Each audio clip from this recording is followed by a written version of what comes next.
Après plusieurs mois d'attente, Air Antilles a ouvert ses ventes ce 28 mai. Nous sommes allés vous poser la question. Qu'est-ce que vous attendez du retour de la compagnie aérienne? J'ai lu ça, je trouve ça pour moi exceptionnel. C'était une référence au niveau des vols d'ici, c'était parfait. Je pense que c'est bien, que ça va faire un peu concurrence à Air Caraïbes. Je m'empresse pas de prendre un ticket chez Air Antilles parce que je suis fidèle à Air Caraïbes. En ce moment, les billets étaient très très chers. Enfin, depuis qu'ils avaient arrêté, les billets avaient augmenté considérablement. Donc c'est une très bonne chose, surtout pour moi qui suis guadeloupéenne. Je vais pouvoir aller voir plus souvent ma famille du coup. Je crois qu'ils ont repris il n'y a pas très longtemps cette semaine. Donc je vais m'empresser d'aller voir au moins le prix des billets pour voir s'il y a une différence. La concurrence et puis les meilleurs tarifs concernant les Antilles, puisque je suis de la Guadeloupe et je voyage régulièrement Guadeloupe, Martinique, Saint-Martin. Donc si Air Antilles pèse lourd dans la concurrence, ça ne pourra bénéficier qu'aux consommateurs. Ce que je pense qui est bien, c'est que ça va limiter le monopole qu'a Air Caraïbes pour le moment. Ça va apporter une baisse des prix en fait, pour tout le monde, on espère. Maintenant, il faut que la qualité du service soit là. Donc voilà, ça on verra ou en testant ou en fonction de ce que nous disent ceux qui ont testé.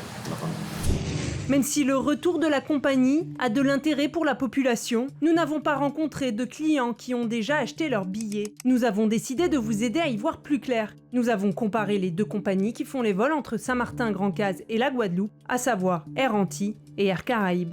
Si nous voulons partir cet été, disons en août, le premier prix proposé par Air Antilles est de 115 € l'aller et 83 € le retour, sans bagages et sans flexibilité, soit presque 200 € l'aller-retour. Si nous rajoutons un bagage par la suite, nous passons à 260 €. Et si nous choisissons la flexibilité, le billet est à 293 € minimum. A noter qu'avec Air Antilles, qu'importe la période, les prix ne fluctuent pas et restent les mêmes, même s'il ne reste que quelques sièges. Maintenant, regardons avec Air Caraïbes, toujours sur la même période. Il ne reste plus beaucoup de choix en août, 273 € l'aller et 180 € au retour, soit 454 € avec un bagage et une date flexible. C'est 55% de plus qu'avec Air Antilles. Toujours avec Air Caraïbes, si je m'y prends en avance et j'achète un billet pour octobre par exemple, je pourrais m'en sortir pour 218 € sans bagage ou 257 € avec un bagage, soit des prix alignés avec ceux pratiqués chez Air Antilles à la même période. Air France est arrivé sur le marché en décembre, mais a déjà disparu. Actuellement, des vols sont disponibles pour juillet et août et à la fin du mois de décembre. Cet été, les billets sont à 279 € sans bagage et plus de 400 € avec un bagage.